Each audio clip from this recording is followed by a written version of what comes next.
Welcome दोस्तों, स्वागत है आपके अपने यूट्यूब चैनल विशाल सर इंडिया में। दोस्तों वीडियो को दोस्तों लाइक कर दीजिए, अपने दोस्तों के बीच में शेयर कर दीजिए और चैनल को जिन्होंने अभी तक सब्सक्राइब नहीं किया दोस्तों चैनल को सब्सक्राइब कर लो दोस्तों, ताकि आगे आने वाली जो भी इन्फॉर्मेटिव वीडियो है दोस्तों वो आप तक पहुंच सके। दोस्तों आज का जो दोस्तों हमारा चैप्टर है दोस्तों वो बजट से रिलेटेड है, क्योंकि बजट हाल ही में पेश किया गया है हमारे वित्त मंत्री के द्वारा दोस्तों, निर्मला सीतारमण जी के द्वारा। तो जान लेते हैं बजट के बारे में, बेसिक से एडवांस लेवल तक अभी 2022 तक की घटनाओं के दोस्तों ले लेते हैं। तो बजट किसे कहते हैं सबसे पहले जान लेते हैं दोस्तों। बजट जिसको कहते हैं, बजट के बारे में जानते हैं दोस्तों। राजस्व यानी धन के आय और उसके व्यय की सूची को क्या कहते हैं दोस्तों, बजट।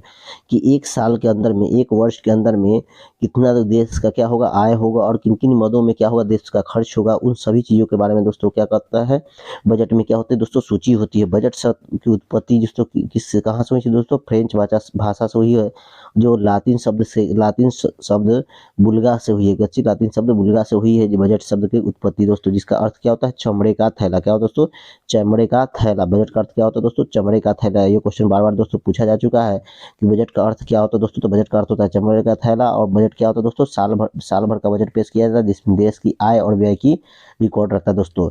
तो बजट से जुड़े हुए महत्वपूर्ण क्वेश्चन को दोस्तों कर लेते हैं। कि फर्स्ट क्वेश्चन हमारा कि अंतिम बजट किसको कहते हैं दोस्तों, अंतरिम बजट। तो वोट ऑन अकाउंट को क्या कहते हैं दोस्तों, वोट ऑन अकाउंट को कहते हैं अंतरिम बजट के रूप में जानते हैं, वोट ऑन अकाउंट को दोस्तों।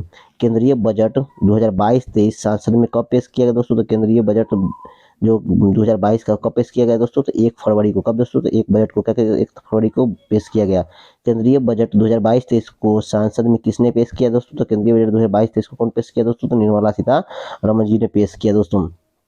बजट 2022 किस वित्तीय वर्ष के लिए पेश हुआ दोस्तों, तो 22-23 के लिए। किसके लिए दोस्तों, तो 22-23 के लिए जो क्या किया गया, इसको पेश किया गया था दोस्तों, ये पिछले वर्ष का दोस्तों। बजट शब्द का क्या अर्थ होता है दोस्तों, तो बजट शब्द का अर्थ होता है चमड़े का थैला, क्योंकि इसको एक थैला में, एक बैग में लाकर दोस्तों इसको क्या किया जाता है दोस्तों, पेश किया जाता है, इसलिए जो बजट शब्द को क्या कहते हैं दोस्तों, चमड़े का थैला। पहले इसी से शुरुआत हुई थी दोस्तों। बजट शब्द की उत्पत्ति किस भाषा से दोस्तों, तो फ्रेंच भाषा से हुई थी, और फ्रेंच के कौन दोस्तों, बोलगा शब्द से। अगला प्रश्न की ओर बढ़ते हैं दोस्तों कि भारतीय बजट व्यवस्था के जनक किसे कहा जाता है दोस्तों। भारतीय बजट व्यवस्था के जनक कहा जाता है जेम्स विल्सन को। इसको दोस्तों जेम्स विल्सन को भारत में बजट व्यवस्था का क्या कहा जाता है दोस्तों, जनक कहा जाता है। स्वतंत्र भारत का पहला बजट आर के षणमुखम शेट्टी ने कब पेश किया दोस्तों, 26 नवंबर 1947 को। 26 नवंबर 1947 को क्या किया था, आर के षणमुखम शेट्टी जो देश के पहले वित्त मंत्री दोस्तों, उन्होंने क्या किया दोस्तों कि जो हमारा बजट को क्या किया दोस्तों, पेश किया। स्वतंत्र भारत के पहला बजट किसने पेश किया दोस्तों, तो आर के षणमुखम शेट्टी जो भारत के प्रथम वित्त मंत्री थे दोस्तों।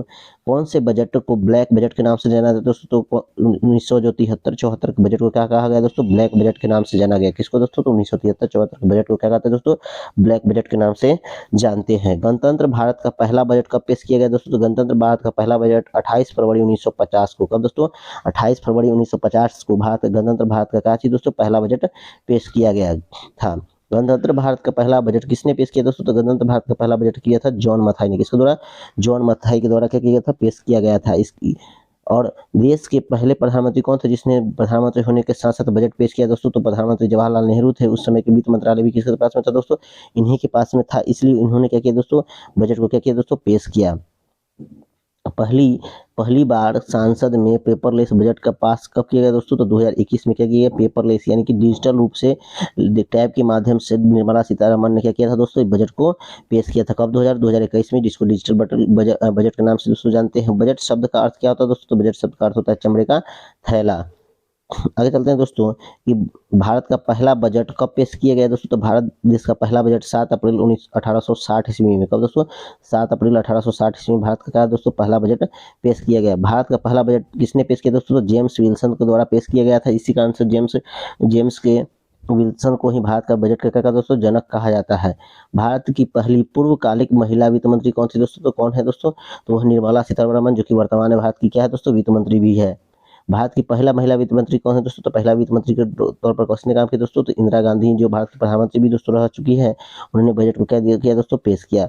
भारत के कितने प्रधानमंत्री ने प्रधानमंत्री रहते हुए बजट पेश किया है दोस्तों, तो 3 प्रधानमंत्री कौन कौन दोस्तों, तो राजीव गांधी, पंडित जवाहरलाल नेहरू दोस्तों, राजीव गांधी और इंदिरा गांधी। जवाहरलाल नेहरू, राजीव गांधी और इंदिरा गांधी ने क्या किया, बजट को पेश किया प्रधानमंत्री रहते हुए दोस्तों। सी.डी. देशमुख वित्त मंत्री होने के साथ साथ भारत के पहले क्या थे दोस्तों, आरबीआई के गवर्नर भी थे। कौन दोस्तों, सी.डी. देशमुख भारत के वित्त मंत्री के साथ साथ आरबीआई के पहले गवर्नर भी थे दोस्तों। अगला प्रश्न की ओर बढ़ते हैं। अगला प्रश्न है कि भारत के पहले वित्त मंत्री वर्तमान में कौन समय में है दोस्तों? तो वर्तमान की पहली वर्तमान में वित्त मंत्री कौन दोस्तों? तो वर्तमान के भारत के वित्त मंत्री कौन दोस्तों? निर्मला सीतारमण। निर्मला सीतारमण जो है भारत की वर्तमान की क्या है दोस्तों? वित्त मंत्री है। योजना आयोग की स्थापना का वर्णन किस बजट में दोस्तों? तो 1950 के बजट में योजना आयोग की जो स्थापना की गई थी उसके बारे में दिया गया है। वर्तमान में योजना आयोग का नाम बदल के कर दिया दोस्तों, तो नीति आयोग।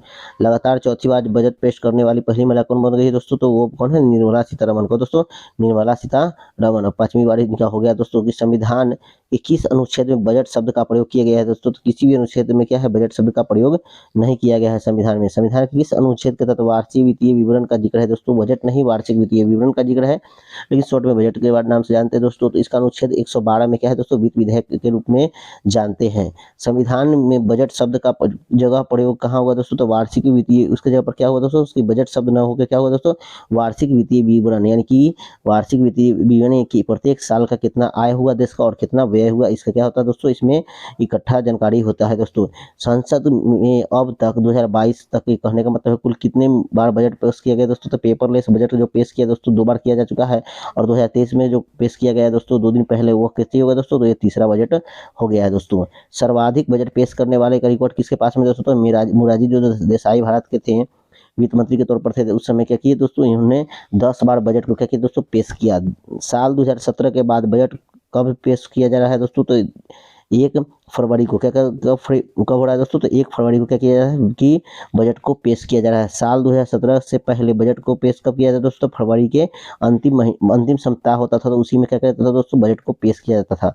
अब 2022 के जो प्रमुख जो हेडलाइन थे उसके बारे में जानते हैं कि बजट 2022 के अनुसार 5G सेवा भारत में कब होगी दोस्तों? तो 2023 में। लेकिन जानते हैं दोस्तों कि 10 अक्टूबर को भारत में 10 अक्टूबर 2022 में क्या किया था कि 5G सेवा शुरू हो गई थी कुछ शहरों में। धीरे धीरे इसका विस्तार सभी शहरों में किया जा रहा है दोस्तों। 2022 के अनुसार RBI डिजिटल करेंसी की शुरुआत कब करेगी दोस्तों? तो 2022-23 में क्या डिजिटल रुपये का क्या करेगी दोस्तों? शुरुआत करेगी। बजट शब्द के बारे में दोस्तों, बजट शब्द के अगला प्रश्न है दोस्तों कि बजट 2022 के अनुसार कॉर्पोरेट टैक्स 18% से घटाकर कितना प्रतिशत दोस्तों किया गया है? तो 15%। जो कॉर्पोरेट टैक्स 18% था उसको घटाकर कितना कर दिया गया दोस्तों? 15%। PM ई विद्या कि 1 क्लास 1 टीवी चैनल प्रोग्राम 12 से बढ़ाकर कितने टीवी चैनल तक विस्तृत किया गया दोस्तों? तो 200 चैनल तक, और अलग अलग भाषाओं में दोस्तों क्या किया जाता है? पढ़ाई किया जाता है टीवी पर दोस्तों। आगे चलते हैं दोस्तों। अगला प्रश्न है हमारा कि बजट 2022 के अनुसार भारत की विकास दर कितनी फीसदी रहने का अनुमान है दोस्तों? तो 9.27। कितना दोस्तों? 9.27 रहने का अनुमान था दोस्तों। चलते हैं आगे, क्योंकि बजट 2022 के अनुसार वित्त मंत्री ने कहा कि PM आवास योजना में कितना आवंटित किए गए दोस्तों? 48,000 करोड़। कितना दोस्तों? 48,000 करोड़ किया गया था दोस्तों। बजट 2022 के अनुसार शिक्षा का प्रदान करने के लिए, गठन करने के लिए जो नई कैची बनाने के दोस्तों शुरू किया गया दोस्तों, तो डिजिटल यूनिवर्सिटी की शुरुआत करने की, जिसमें डिजिटली तौर पर क्या होगा? पढ़ाई लिखाई किया जाएगा दोस्तों ऑनलाइन के माध्यम से। वित्त मंत्री निर्मला सीतारमण का कहना है कि PLI स्कीम अच्छी की सफलता मिली है, इससे अगले 5 साल में 10 लाख नौकरियां प्राप्त होगी। कितना दोस्तों? तो 2022 के अनुसार कितना था यह? तो 60 लाख नौकरियां प्राप्त करने की दोस्तों घोषणा हुई थी दोस्तों। वित्त मंत्री ने इस बजट में डैश के विकास में कितना 1500 करोड़ रुपया जो आवंटित किए, तो कहाँ दोस्तों? पूर्वोत्तर के विकास के। तो पूर्वोत्तर किसको कहते हैं दोस्तों? नॉर्थ ईस्ट को, जिसमें कितना 7 राज्य आते हैं, जिसमें असम आता है दोस्तों, अरुणाचल प्रदेश आता है, त्रिपुरा आता है, मिजोरम आता है, मेघालय आता है, नागालैंड आता है। तो ये सब क्या है दोस्तों? उत्तर पूर्वी के क्या है? पूर्वोत्तर भारत के राज्य हैं। बजट 2022 के अनुसार क्रिप्टो करेंसी, बजट 2022 के अनुसार दोस्तों क्रिप्टो करेंसी NFT में होने वाली आय का कितना प्रतिशत फीसदी कथित दर टैक्स के लिए ऐलान किया गया दोस्तों? तो 30%। कितना दोस्तों? 30% को कहती NFT में क्रिप्टो करेंसी का किया गया दोस्तों। क्रिप्टो करेंसी के बारे में आप जानते हैं दोस्तों। आगे कि किसी भी LTCG टैक्स पर डैश फीसदी का कथित सरचार्ज नहीं लगेगा दोस्तों। तो कितना परसेंट दोस्तों? 15% का नहीं सरचार्ज अब नहीं लगाया जाएगा, जो पहले लगता था दोस्तों। तो आइए दोस्तों अब देख लेते हैं 2023-24 में बजट जो पेश की गई है उसकी प्रमुख विशेषताएं क्या क्या है दोस्तों, उन सभी के बारे में जान लेते हैं। कि वित्त मंत्री निर्मला सीतारमण, जानते हैं दोस्तों कि हमारे जो वित्त मंत्री हैं उनका नाम क्या है दोस्तों? निर्मला सीतारमण जी ने केंद्रीय बजट 2023-24 को क्या किया दोस्तों? पेश किया। बजट में कितनी प्राथमिकताओं को दिखाई दी दोस्तों? उन्हें 7 प्राथमिकताओं के प्राथमिकता दी, जिनमें कौन कौन सा चीज है दोस्तों जिनका आधार पर प्रस्तुत किया गया था? जैसे समावेशी विकास, बुनियादी ढांचा, निवेश, युवा शक्ति, क्षमता विविधता को उजागर करना, हरित विकास, द्वितीय क्षेत्र और अंतिम मील तक पहुँचाना, ये सब क्या है इसका प्रमुख क्या है दोस्तों उद्देश्य, इसका प्रमुख उद्देश्य है। और यह समावेशी विकास के पर केंद्रित है, यानी सभी के विकास के लिए यह केंद्रित था। तो जानते हैं इनके किन-किन 7 जो प्रमुख पॉइंट है दोस्तों, उन सभी के बारे में जान लेते हैं। सबसे पहले देखते हैं सबसे प्रमुख पॉइंट है दोस्तों कृषि। कृषि के एक्सेलेरेटर कोष की स्थापना की जाएगी, यानी कृषि को जो उत्पादन क्षमता है बढ़ाने के लिए काम किया जाएगा दोस्तों। अगला क्या है कि हॉर्टिकल्चर क्लीन प्लान के तहत प्रोग्राम क्या किया जाएगा दोस्तों, शुरू किया जाएगा, ताकि इसका उत्पादन अधिक से अधिक दोस्तों हो सके।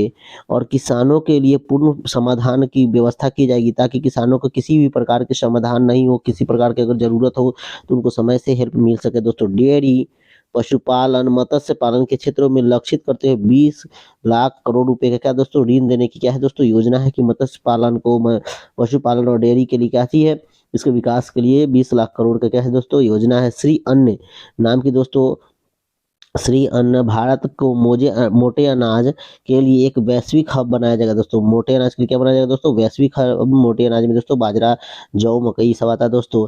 के क्षेत्र में क्या है, अनुसंधान को क्या दिया जाएगा दोस्तों, बढ़ावा दिया जाए, ताकि नए नए तकनीक का क्या हो दोस्तों विकास हो सके। और साथ ही उनका भंडारण क्षमता भी बढ़ाया जाएगा, जिससे क्या हो कि हम अधिक से अधिक उनका संचयन कर सके दोस्तों।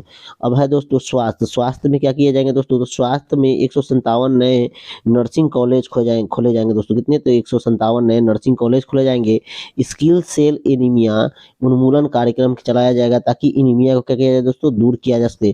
फार्मास्यूटिकल अनुसंधान को बढ़ावा देने के लिए नया कार्यक्रम चलाने की क्या है दोस्तों योजना है। और शिक्षा और कौशल जो तीसरा नंबर प्रमुख पॉइंट है दोस्तों, उसके बारे में जान लेते हैं कि शिक्षा और कौशल के लिए क्या किया जाएगा। तो नेशनल डिजिटल लाइब्रेरी की क्या की जाएगी दोस्तों, लॉन्च की गई है। क्या चीज, कि नेशनल डिजिटल लाइब्रेरी। और नेशनल पिछले जो बजट में दोस्तों नेशनल डिजिटल यूनिवर्सिटी की घोषणा की गई थी। शिक्षक प्रशिक्षण कार्यक्रम को नया रूप दिया जाएगा, ताकि शिक्षक जो है नए नए चीज सीख के बच्चों को सिखाएं। राज्य सरकार द्वारा वार्ड स्तर और पंचायत स्तर पर भौतिक क्या करना है, पुस्तकालय की स्थापना करना है, ताकि किसी प्रकार के बच्चे को पढ़ाई लिखाई में दोस्तों परेशानी ना हो। लास्ट माइल तक दोस्तों पहुंचाना है, कि प्रधानमंत्री पीवीटी जिसको पार्टिकुलरली वल्नरेबल ट्राइबल ग्रुप्स कहते हैं, जिसका विकास मिशन शुरू किया गया है। कर्नाटक को वित्तीय सहायता सूखाग्रस्त क्षेत्र में सूक्ष्म इकाई के लिए क्या किया दिया जाएगा दोस्तों, ये स्पेशल राहत उनको दी जाएगी। एकलव्य मॉडल आवासीय विद्यालय की स्थापना की जाएगी, तथा इनमें नए शिक्षकों की दोस्तों क्या की जाएगी, भर्ती की जाएगी। इसमें दोस्तों तो एकलव्य मॉडल आवासीय विद्यालयों में दोस्तों भारत श्री की स्थापना की, जिसमें श्री का अर्थ होगा shared repository of the inspection, जो इसकी क्या की जाएगी दोस्तों स्थापना की जाएगी। अगला है दोस्तों कि बुनियादी ढांचा और निवेश। तो बुनियादी ढांचा और निवेश के बारे में जानते हैं कि निवेश को बढ़ाकर 10 लाख करोड़ रुपए किया जाएगा। कितना दोस्तों, 10 लाख करोड़ तक इसका निवेश को बढ़ाया जाएगा। अवसंरचना निवेश को प्रोत्साहित करने के लिए राज्य सरकार को कितना दिएगा, 50 वर्षीय ब्याज मुक्त क्या की जाएगी, ऋण मुक्त दी जाएगी। जो ब्याज क्या हो दोस्तों, ब्याज मुक्त होगी, जो ऋण जो होगी क्या है दोस्तों ब्याज मुक्त होगी। इसी की क्या है दोस्तों योजना बनाई गई है। रेलवे को कितना 2.5 लाख करोड़ रुपए क्या किए दोस्तों आवंटित किए जाएंगे, ताकि लोगों क्या हो सके सुविधा हो सके दोस्तों। और UIDF जिसको अर्बन इंफ्रास्ट्रक्चर डेवलपमेंट फंड, जिसको शहरी विकास के बाद के लिए क्या करें, Tier 2 और Tier 3 सिटी में बुनियादी ढांचों को क्या दोस्तों बढ़ावा दिया जाए, ताकि वहाँ पर मूलभूत जल, नाला और अन्य जो सुविधाएं हैं, सड़क संबंधी सुविधाएं, उसको बढ़ाया जा सके दोस्तों। अगला हम लोग का प्रमुख पॉइंट है दोस्तों कि हरित विकास है। तो हरित विकास के अंतर्गत क्या किया दोस्तों, PM प्रणाम योजना लॉन्च की गई है, और ग्रीन क्रेडिट प्रोग्राम लॉन्च की जाएगी। और इसके तहत ग्रीन क्रेडिट प्रोग्राम के तहत क्या किया जाएगा दोस्तों, कि लोगों को सुविधा दी जाएगी, अनेक प्रकार की सुविधा जाएगी, जिसमें क्या होगा कि हरित जो हम लोग जो प्रदूषण जो फैलता है हमारे आसपास में, उसको रोकने के अनेक उपाय किए जाएंगे दोस्तों। मिष्टी योजना को लॉन्च किया जाएगा, निम्नलिखित को बढ़ावा दिया जाएगा। साथ में बैटरी ऊर्जा को भंडारण को बढ़ावा दिया जाएगा दोस्तों, ताकि भारत में बैटरी का जो निर्माण हो उसकी संख्या क्या है दोस्तों काफी बढ़े। और अगला हमारा प्रमुख पॉइंट है दोस्तों कि तटीय नौवहन ऊर्जा कुशल परिवहन की क्या किया जाएगा दोस्तों उद्घाटन किया जाएगा, और साथ में इसका कार्यान्वयन किया जाएगा। प्रदूषण फैलाने वाले पुराने सरकारी वाहनों को क्या रिप्लेस कर दिया जाएगा। क्या कर दिया जाएगा दोस्तों, जो पुराने जो बहुत पुराने जो गाड़ी हैं वो चलते रहते हैं सरकारी क्षेत्र में, उसको बंद करने की योजना बनाई गई है, और उसके लिए अलग से फंड का व्यवस्था किया गया है। युवाओं को के लिए क्या किया जाए 6 नंबर में, तो PMKY जिसको जानते हैं PM कौशल विकास योजना भी कहते हैं दोस्तों, जिसको 4.0 को क्या किया गया दोस्तों, लॉन्च किया गया है। और 50 पर्यटन स्थलों का क्या किया जाए दोस्तों, विकास किया जाए। कितने पर्यटन स्थल दोस्तों, 50 पर्यटन स्थलों का क्या किया जाए दोस्तों, स्थापना किया जाएगा। अगला है दोस्तों एक जिला एक उत्पाद, यानी हर एक जिला का एक अपना उत्पाद का एक ब्रांड होगा दोस्तों, उसको बढ़ावा देने के लिए यूनिटी मॉल राज्यों द्वारा क्या किया जाएगा दोस्तों, स्थापित किया जाएगा। और इसमें केंद्र सरकार पूर्ण रूप से उनका क्या करेंगे दोस्तों, सहयोग करेंगे। 7 नंबर है दोस्तों कि वित्त, तो वित्त के लिए क्या किया जाता है, राष्ट्रीय वित्तीय सूचना रजिस्ट्री की क्या किया जाए दोस्तों, स्थापना की जाएगी। और एक के केंद्रीय डाटा प्रोसेसिंग केंद्र बनाया जाएगा, जिसमें डाटा को क्या क्या रखा जाएगा दोस्तों, सुरक्षित किया जाएगा, शोध परिशोध किया जाएगा उन पर। MSME के लिए क्रेडिट गारंटी योजना जो कितने लाख करोड़ का है दोस्तों, 2 लाख करोड़ की है। इसका क्या की जाएगी दोस्तों, लॉन्च की जाएगी। महिला सम्मान बचत पत्र लॉन्च किया जाएगा, जिसमें एक मुश्त लघु बचत योजना की प्लान है, जिसमें महिलाओं को क्या है आत्मनिर्भर बनाने की कोशिश की जाएगी दोस्तों। GIFT IIC का कर दिया जाए दोस्तों, बढ़ावा दिया जाएगा। आवंटित धनराशि को लाख रुपए में है, तो किन किन क्षेत्रों में हम लोग जान लेते हैं कि किन किन मदों में कितनी कितनी राशियां दोस्तों क्या करें जो आवंटित की गई है। तो रक्षा मंत्रालय में कितना आवंटित किया गया दोस्तों, तो 5.9 लाख करोड़ रुपये क्या किया गया है, रक्षा मंत्रालय में आवंटित किया गया है। सड़क और राजमार्ग मंत्रालय में दोस्तों 2.7 लाख करोड़ क्या किया गया है दोस्तों, आवंटित किया गया है। रेलवे में 2.41 लाख करोड़ रुपया क्या किया दोस्तों, आवंटित किया गया है। और साथ में उपभोक्ता एवं खाद्य सार्वजनिक वितरण, जिसको दोस्तों कोटा के नाम से जानते हैं, तो उसके लिए 2.06 लाख रुपया क्या किया दोस्तों, लाख करोड़ रुपया आवंटित किए गए हैं। और गृह मामले के लिए 1.96 जो लाख करोड़ रुपया क्या किया दोस्तों, आवंटित किए गए हैं। साथ साथ रसायन और उर्वरक के क्षेत्र में 1.178 लाख करोड़ रुपया क्या किया दोस्तों, आवंटित किए गए हैं। साथ साथ कृषि और किसान कल्याण के लिए 1.25 लाख करोड़ रुपये आवंटित करने की योजना बनाई गई है। साथ साथ दोस्तों संचार को विकास के लिए 5G 6G के लिए दोस्तों 1.23 लाख करोड़ की क्या किया दोस्तों, आवंटित किया गया है, ताकि ये योजनाएं सब जगह तक आसानी तक पहुंच सके दोस्तों। इसके अलावा भी दोस्तों प्रमुख जो योजनाएं हैं उस पर आवंटित की जाएगी। तो कौन कौन दोस्तों, जल जीवन मिशन, इसके तहत क्या किया गया दोस्तों कि सभी लोगों के पास में नल का जल पहुंच सके दोस्तों, इसके लिए जल जीवन मिशन रखा गया है, जो इस पर 70 लाख करोड़ रुपये 70,000 लाख करोड़ रुपया दोस्तों इसमें क्या किया दोस्तों, खर्च किया जाएंगे। साथ साथ फार्मास्यूटिकल उद्योग के लिए 1250 करोड़ रुपये क्या किया दोस्तों, इसमें आवंटित किए गए हैं। और इसके अच्छा करने के लिए इस क्षेत्र में कार्य किए जाएंगे। एकलव्य मॉडल आवासीय विद्यालय के लिए 5,943 करोड़ रुपये आवंटित किए गए हैं। प्रधानमंत्री आवास योजना के तहत दोस्तों क्या क्या किया जाए, जिसको आवास मिलता है दोस्तों BPL कार्डधारी को, तो उनके लिए 79,590 यानी 79,590 करोड़ रुपया लॉन्च किए गए। साथ साथ परिसिद्धि के लिए दोस्तों, परिसिद्धि नैनो रिसर्च के लिए दोस्तों 5,172 करोड़ रुपये का दोस्तों लॉन्च किया गया है। North east special transfer development, यानी नॉर्थ ईस्ट के जो हमारे राज्य है 7 सिस्टर है दोस्तों, जिसके नाम से जानते हैं, तो उनके लिए दोस्तों 2,0491 करोड़ रुपया दोस्तों आवंटित किए गए हैं। तो ये सब दोस्तों बजट में तो ऐसे बहुत सा चीज़ पेश किए जाते हैं, लेकिन जो हमारे लिए कंपटीशन एग्जाम के लिए दोस्तों जो इम्पोर्टेंट है प्रतियोगी परीक्षा के लिए, उसके बारे में बताया दोस्तों। तो ये बहुत इंपॉर्टेंट क्वेश्चन थे दोस्तों। वीडियो को दोस्तों लाइक कर दीजिएगा, अपने दोस्तों के बीच में शेयर कर दीजिएगा, और चैनल को जिन्होंने सब्सक्राइब नहीं किया दोस्तों, चैनल को सब्सक्राइब कर ले। विशाल सर इंडिया को दोस्तों सब्सक्राइब कर लें। देखने के लिए धन्यवाद। जय हिंद, जय भारत।